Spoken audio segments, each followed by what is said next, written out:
This week I'd like to talk to you a little about Claude Monet, the French painter, French impressionist. This, a little village that he lived and worked in considerable time called Vieille. It's on the River Seine. He worked there with Renoir, with Monet and other painters for quite a considerable time. Here his wife died, and in the winter of the 1870s, one of the late years, I've forgotten now, 1878 I think, he painted a snow scene, many of them. He was so imbued with the spirit of painting that he drove his easel into the river ice and painted the town. I've put in here his summer painting boat, in which he had many happy hours with his wife and friends and travelled up and down the river painting each side of it. And I'd like to paint a snow scene to give some idea how he painted snow. I'm putting this relatively warm winter afternoon sky with the canvas showing through, loosely painted, not caring much at this moment for clouds and things because it's overcast. As the paint dries a little, very quickly, I can go back on this. But now we must think of light coming down from, let's say, 2 o'clock-ish. And this will cast on the buildings a shadow, and here the Impressionists always thought of blues in shadows, or colour generally, so that every side of each building will have a blue shadow. And the same thing prevails, as in light and dark, that the intensity of the blue, of the deepness, will come close to the edge of the building like this. It's emphasized. And we calm this down after. So each of these little buildings has a blue tinted side to it. Monet had an incredible eye for colour, as did all the Impressionists, in fact. He was born in 1840 in Paris and stayed there about 3 or 4 years. Then he went off to Le Havre, where his father had a grocery business, and he wanted to become a painter. Around there at this time, there was a man called Keating, Dutchman, wonderful painter. And when Monet was a young man, he painted and drew caricatures. It was very common in those days. And it was Keating and Keating who influenced him very strongly to become a landscape painter. Actually, his first work was as a marine artist. Unlike Renoir and others, Cézanne, Van Gogh and so on, though he did in fact stay painting as an Impressionist all his life, culminating in the work on his lily pond paintings, which are some of the largest and most incredible paintings in the history of art. He achieved great fame, notoriety, wealth, until he died in 1926 at a ripe old age. During the time that Monet was down here trying to earn a living, he suffered extreme poverty. And I really mean extreme poverty. The Victorian times in Europe for the poor were very hard, and he suffered, as most painters of this time, not all painters, but a lot of them suffered privation, because apart from everything else, his work was not popular, because the general public were not educated enough to realize the full potential of Impressionism. I'm killing the white in this can. It's called killing the white because it's not necessary from the point of view of the job. It's just there to give luminosity. It still works, it's still luminous. This is almost like a watercolour technique. Because all the Impressionists used white in the first instance.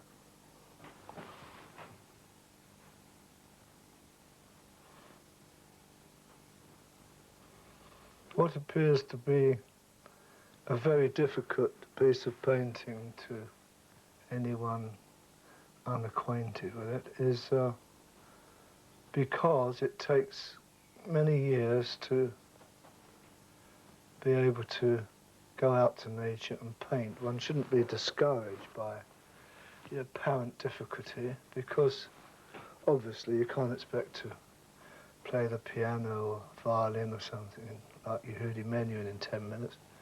But it's, the main thing is, of course, practice, is to keep and love, just practice daily, quietly paint away, teach yourself, read the books, look at the masters. And we had, with the French Impressionists, certainly a comradeship which was similar to our own British pre-Raphaelites, except, of course, the pre-Raphaelites were pretty well off, and the Impressionists weren't all very well off. But they not only helped each other with money, they helped each other with technique, and with, as they learned something, they discussed it and made a rather wonderful evening's chat over a glass of wine or two about the day's work. They criticised each other's work and helped each other to achieve a better effect. In other words, they practiced brotherhood and worked alongside each other. And of course, Monet indeed painted a wonderful picture of Monet's painting boat.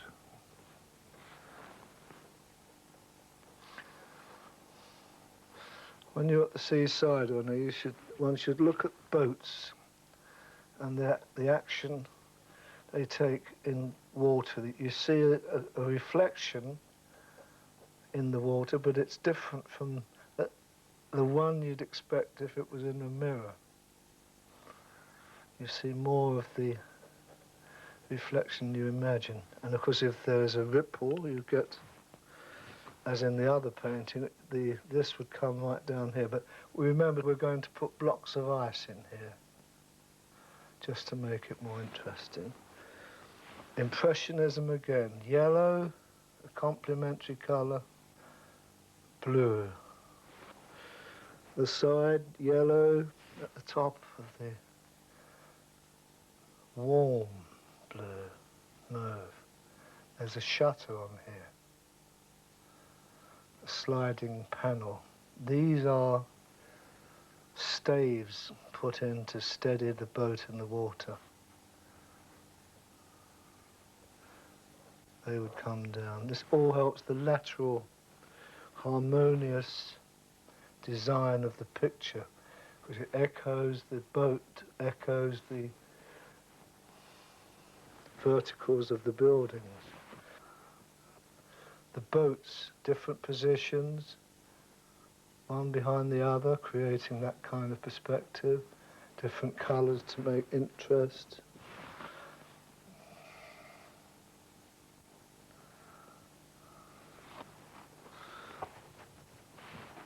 The border, edge of the riverbank comes about here. They had, I've seen from pictures, I haven't been there, platforms, obviously to keep the bank, the riverbank, of timber structures, which also have little pieces of wood up, again making a pattern, and again echoing the downward feeling. And then here and there is a movement to bring us down and up into the boat. Design, think design. Allow your natural feelings to help you This helps the boats, this little bit here. Don't make it too obvious, break it up. Of course, you can play about with paintings forever.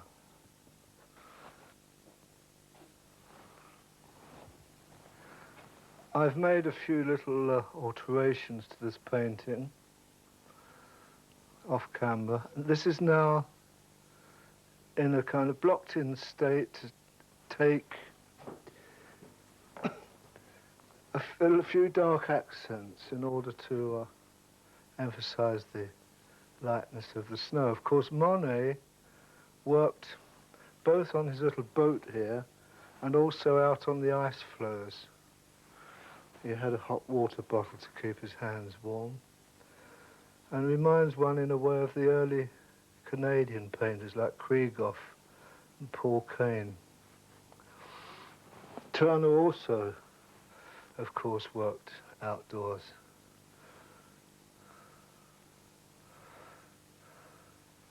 You get more beauty and truth in a few hours' work, indeed minutes' work, outside against nature than in any studio production. This is why they often produced sketchy work outside and taking the sketch back to the studio and qualifying it. And usually the sketch has much more truth in it.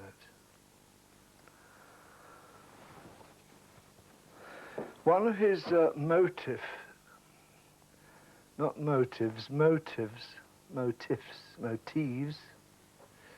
was the Japanese print design. And of course this is lateral in conception, flat pattern, very little attempt to create the three-dimensional aspect one would obtain in a Claude Lorraine or something, but a simple flat patternish type thing. It's very difficult to obtain because one naturally, when you see depth, you have to hold yourself back from making the thing photographic, because obviously the French Impressionists were much influenced by photography. It came out, the Gour types and so on, about 1835, I think. Fox Talbot and that.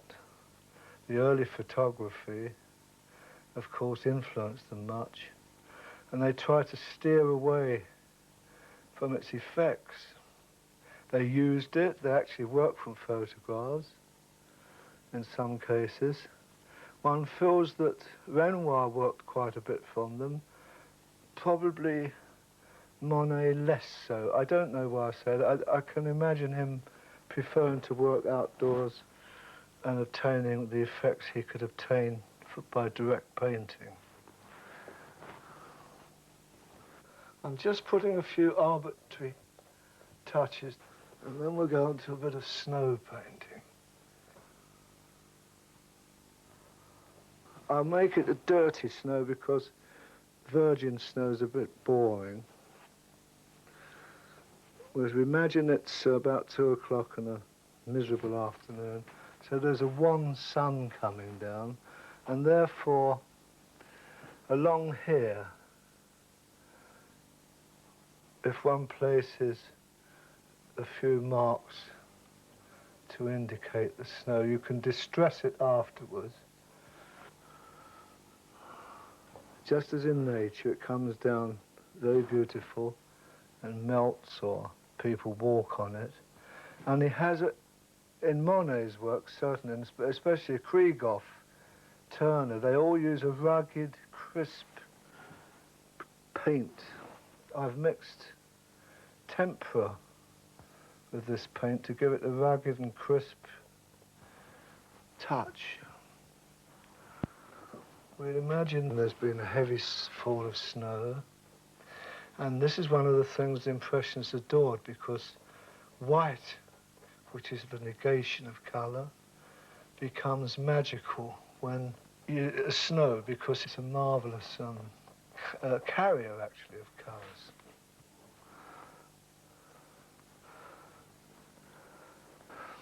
On the painting boat, this would receive here because it's closer, a more direct building up of the snow onto the foredeck and onto the roof itself, and will allow a little of the actual roof to show through in an impressionistic technique which helps the aesthetic touch.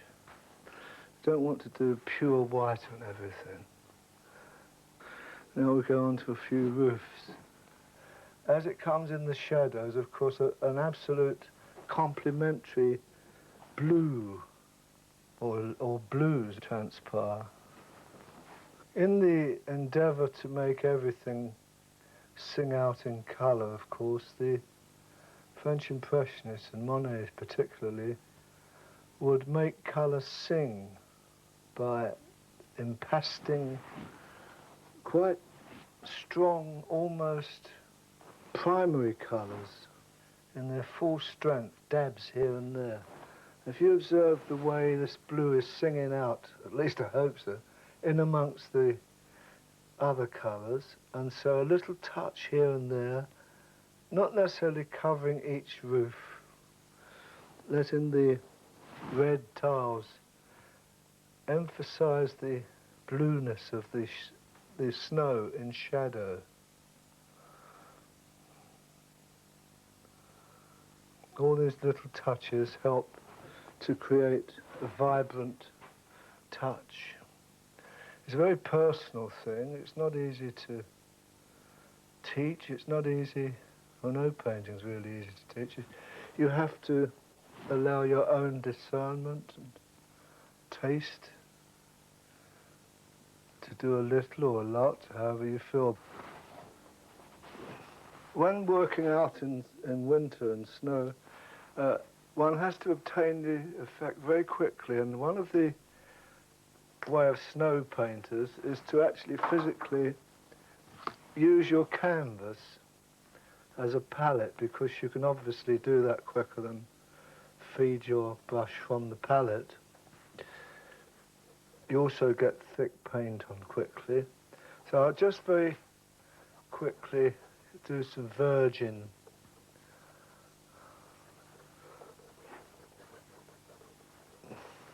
blocks here, and quietly remember our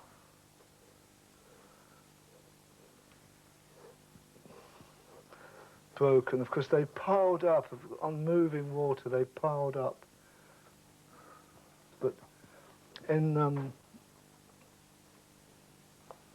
Monet's ice flow paintings, if you could call it that, he actually drew each block separately using a peculiar drawing colour for the edges. The drawing colour being a mauvish blue with a touch of green in it. It represents the...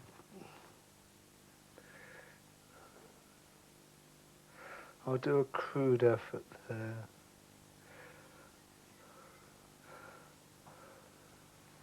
This would be reflected in the water.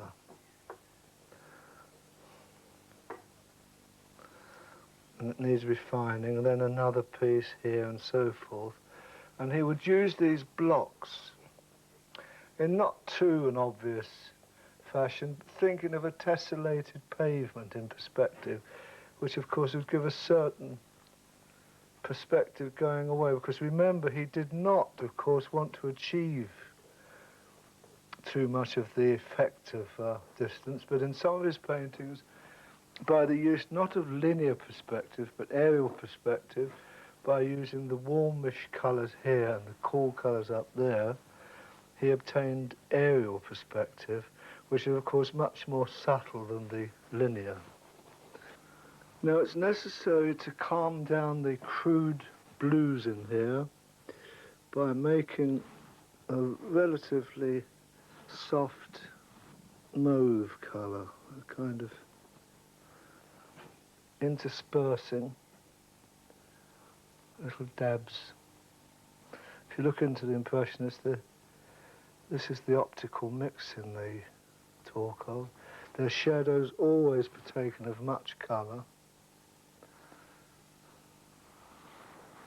It lends variety to what is usually quite a mundane colouring. The more you put in, killing, enlivening, qualifying, the eye is rewarded by looking into areas and seeing many colours in it. And it's a good idea, of course, to make an excuse to bring down some of the warm colours here, because it carries the colour down into the bottom part of the picture, creating more unity. Just a few touches.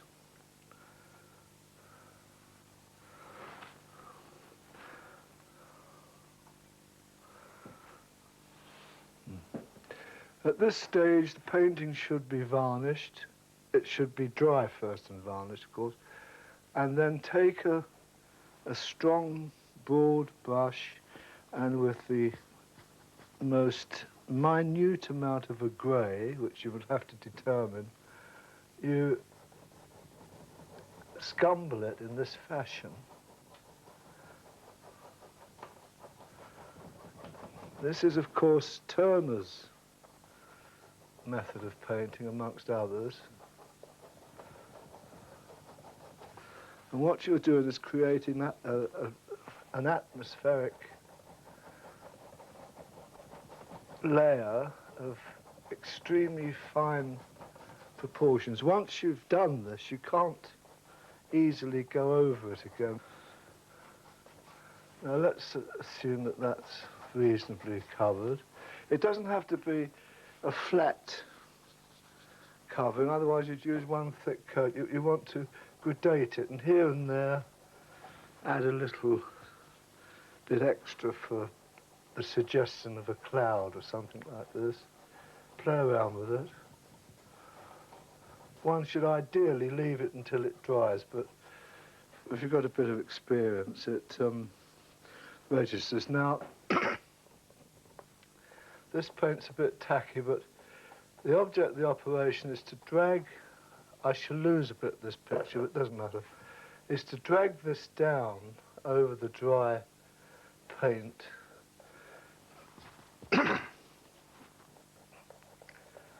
to make the buildings in the back of the painting disappear into the mist, as would happen in nature. In other words, you are painting a mist onto the painting, and you can bring this down further, leaving the areas closer to you plainer. There is one thing I noticed I haven't put in that must go in. Of course, you lose these things, and that, of course, are the very important masts. You lose things as you paint. There's a bit of water here somewhere, so we put these back. I believe, yes, I believe this one had these had a lateral thing. This all helps in the composition.